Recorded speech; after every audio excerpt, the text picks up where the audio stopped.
अयोध्या में 22 जनवरी को रामलला की प्राण प्रतिष्ठा होगी। इससे पहले नए साल पर भक्तों में भगवान राम का दर्शन करने के लिए लंबी कतार लगी हुई थी। नए साल पर अयोध्या में भक्तों की उत्साह देखने को मिला है। इसकी तस्वीरें श्री राम जन्मभूमि ट्रस्ट के ओर से शेयर की गई। देश के अन्य हिस्सों की तरह उत्तर प्रदेश में भगवान राम की नगरी अयोध्या में भी पूरे उत्साह और उल्लास के साथ नव वर्ष का पहला दिन मनाया गया। नव वर्ष के पहले दिन सोमवार को अयोध्या में बड़ी संख्या में लोग भगवान रामलला के दर्शन के लिए पहुंचे।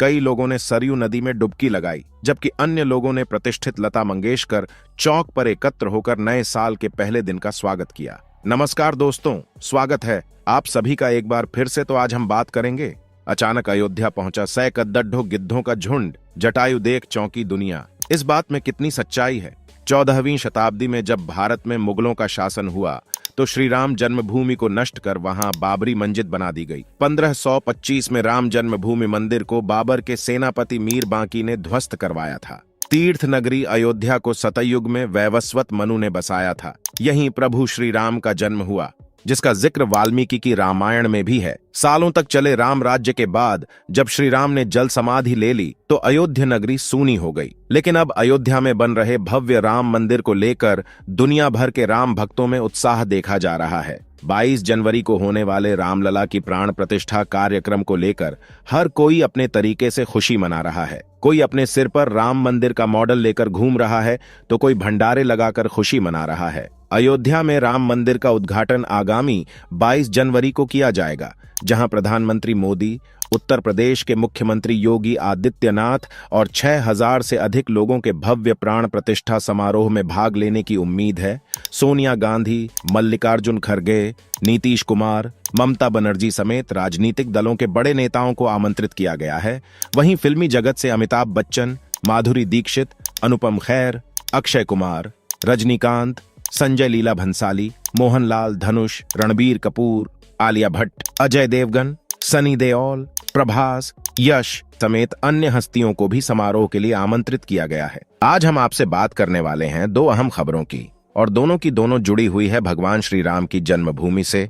पहले खबर है जहां पर राम जन्मभूमि के बाद एक और आंदोलन की शुरुआत होने वाली है। वहीं दूसरी खबर है जहां भगवान श्री राम की जन्मभूमि पर पहुंचे महात्मा जटायु। आपने भी यह खबर कहीं ना कहीं सुनी जरूर होगी, लेकिन आपके मन में भी जिज्ञासा होगी कि क्या यह खबर सच है या नहीं है। आज हम इसकी विस्तृत जानकारी आपको देने वाले हैं, तो चलिए शुरू करते हैं आज का वीडियो। सबसे पहली खबर पर आते हैं, जो कि आई है वृंदावन से, जहां श्री राम जन्मभूमि के सवाल पर श्री केशव प्रसाद मौर्य ने कुछ ऐसा कह दिया जिसने भारत में रह रहे मुस्लिम मौलानाओं को परेशान करके रख दिया है। दरअसल यह बात है वृंदावन की, जहां साध्वी रतंभरा देवी का जन्मदिन मनाया जा रहा था, और साध्वी रतंभरा का यह 60वां जन्मदिन था, जिस पर 3 दिवसीय कार्यक्रम था। यहां पर देश के गृहमंत्री अमित शाह जी को भी आना था, लेकिन खराब मौसम के चलते वह नहीं आ पाए। इसी बीच में केशव प्रसाद मौर्य जी से एक सवाल पूछा जाता है, जिसका जवाब वह ऐसा देते हैं कि भारत में एक हलचल शुरू हो जाती। केशव प्रसाद मौर्य उत्तर प्रदेश के डिप्टी सीएम है। इस मौके पर जब डिप्टी सीएम से यह सवाल किया गया कि श्री राम जन्मभूमि के बाद अब क्या होगा, उन्होंने जवाब दिया कि राम मंदिर तो बन गया है, अब श्री कृष्ण जन्मभूमि की तैयारी की जा रही है। 22 जनवरी को अपने गांव, अपने शहर को अयोध्या और अपने घर को श्री राम मंदिर समझकर आप सभी लोग दिवाली मनाए। यानी कि केशव प्रसाद मौर्य जी ने यह बात कह दी है कि अब राम मंदिर के बाद बारी है श्री कृष्ण जन्मभूमि की, जिसको लेकर देश भर में आंदोलन शुरू भी किया जा चुके हैं, और सबको इंतजार है 22 जनवरी का। जब 22 जनवरी को भगवान श्री राम की प्राण प्रतिष्ठा की जाएगी, उसके बाद यह अंदाजा लगाया जा रहा है कि श्री कृष्ण जन्मभूमि की मुक्ति की तैयारी भी शुरू हो जाएगी, क्योंकि डिप्टी सीएम केशव प्रसाद मौर्य ने यह कहा है कि श्री कृष्ण मंदिर की तैयारी की जा रही है। इसका मतलब कुछ ना कुछ बीजेपी में इस मुद्दे को लेकर चल जरूर रहा है, और उम्मीद है कि 2024 के चुनाव में यह बात जनता के सामने रखी भी जाएगी। आपको क्या लगता है दोस्तों, वह भी हमें कमेंट अवश्य करें। अब दोस्तों, धरती पर मानव जीवन और प्राकृतिक के चक्र का संचालन करने के लिए पशु पक्षी और जीव जंतु की सक्रिय भागीदारी रहती है। किसी भी पशु पक्षी और जीव जंतु के विलुप्त होने के कगार पर पहुंचने से प्राकृतिक संतुलन गड़बड़ा जाता है। गिद्धों की लगातार कम हो रही संख्या के चलते इन्हें लुप्त प्रजाति के पक्षियों में शामिल किया गया है। गिद्धों को प्रकृति का सफाई कर्मी कहा जाता है। मिल्कीपुर क्षेत्र के जंगलों एवं ग्रामीण क्षेत्रों में प्रकृति के सफाई कर्मी और विलुप्त प्रजाति के पक्षी गिद्ध झुंड के रूप में दिखाई देने लगे हैं। गिद्ध मृत्यु प्राणियों के अवशेषों को खाकर पर्यावरण को स्वच्छ बनाए रखने में महत्वपूर्ण भूमिका निभाते हैं। एक तरह से मनुष्यों की सहायता करते हैं। वह कई तरह की गंभीर संक्रामक बीमारियों से मनुष्यों की सुरक्षा भी करते हैं। प्राकृतिक वातावरण में भी गिद्ध महत्वपूर्ण भूमिका का निर्वाह करते हैं। एक अद्भुत खबर आ रही है अयोध्या से कि पता लग रहा है कि अयोध्या में महात्मा जटायु पहुंच चुके हैं। दोस्तों, आपको याद होगा कि सन 2000 के बाद से कहीं भी गिद्ध दिखाई नहीं देते थे और अचानक 23 साल बाद अयोध्या नगरी में गिद्धों का झुंड पहुंच गया है। लोग कह रहे हैं कि यह साक्षात जटायु हैं जो भगवान श्री राम के मंदिर के प्राण प्रतिष्ठा में शामिल होने के लिए आए हैं। दोस्तों, अयोध्या से जटायु जी के प्रवेश की यह खबर जैसे ही लोगों को मिली, यह ट्विटर पर वायरल हो गई। बड़े बड़े सेलिब्रिटीज इसको लेकर ट्वीट करते हुए दिखे। इसके अलावा बड़े बड़े यूट्यूबर्स भी इस पर वीडियो बना रहे हैं। मीडिया भी कवरेज करने के लिए अयोध्या पहुंच चुकी है, क्योंकि यह अपने आप में बड़ी खबर है कि जटायु जी अयोध्या पहुंच चुके हैं। आप में से ज्यादातर लोगों ने यहां देखा होगा कि पिछले कई दशकों से गिद्ध हमें भारत में देखने को नहीं मिलते हैं, लेकिन अचानक इनका पूरे भारत में और कहीं नहीं, सिर्फ एक जगह पर दिखना यह किस ओर इशारा कर रहा है? आखिर क्यों यह गिद्धों के बड़े बड़े समूह अयोध्या पहुंच रहे हैं? लोग यह कहने लगे थे कि अब गिद्ध केवल किताबों में ही देखने को मिलेंगे। ऐसे साक्षात देख पाना अपने आप में एक चमत्कार है, वह भी अयोध्या में, जब राम मंदिर की प्राण प्रतिष्ठा होने जा रही है। यह अपने आप में एक चमत्कार है। जहां तक जटायु का सवाल उठता है तो जटायु का रामायण में जिक्र मिलता है कि महाराज दशरथ के मित्र थे। देवासुर संग्राम में उन्होंने महाराज दशरथ का साथ दिया था और उसके बाद जब माता सीता का हरण हुआ तो उस समय जटायु ने जब देखा कि रावण माता सीता को लिए हुए आसमान में चला जा रहा है पुष्पक विमान पर, तो जटायु ने पूरी कोशिश की माता सीता को बचाने की। आसमान में जटायु उड़ते हुए पहुंचे और रावण से युद्ध हुआ। जटायु का अंत में रावण ने तलवार से एक पंख काट दिया, जिस कारण से जटायु नीचे पृथ्वी पर आ गिरे।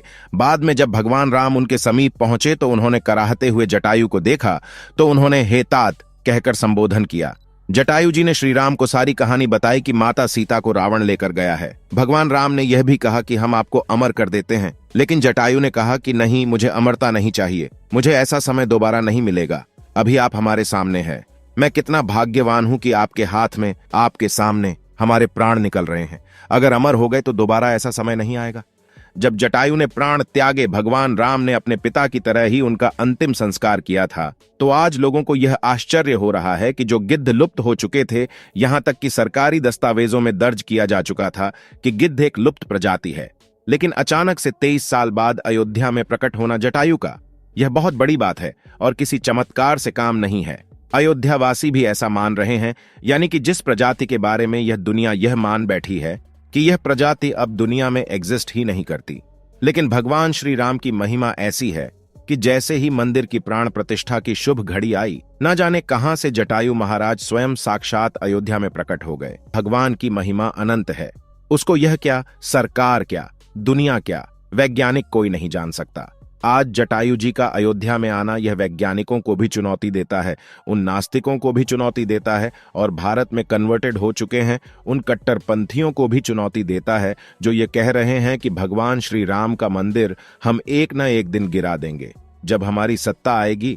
अरे मूर्खो, जब स्वयं 33 कोटि देवता सूर्य, नाग, किन्नर, यक्ष, गंधर्व भगवान श्री राम के इस मंदिर की रक्षा का प्रण ले चुके हैं तो तुम क्या, तुम्हारी आने वाली 1000 पीढ़ियां भी इस मंदिर का कुछ नहीं बिगाड़ सकती।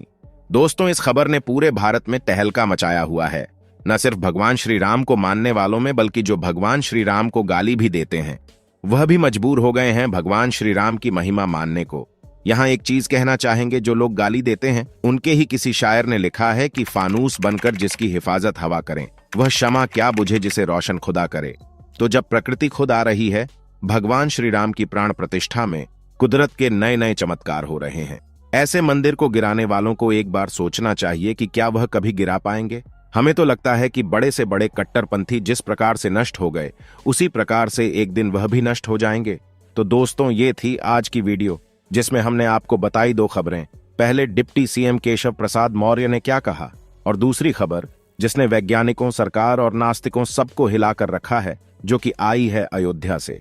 तो दोस्तों, आपको हमारी आज की वीडियो कैसी लगी और आपका क्या कहना है? इस जानकारी के बारे में अपनी राय नीचे कमेंट सेक्शन में जरूर दीजिएगा। इसी के साथ वीडियो को लाइक करें, शेयर करें और चैनल को सब्सक्राइब करें। आप सभी का धन्यवाद।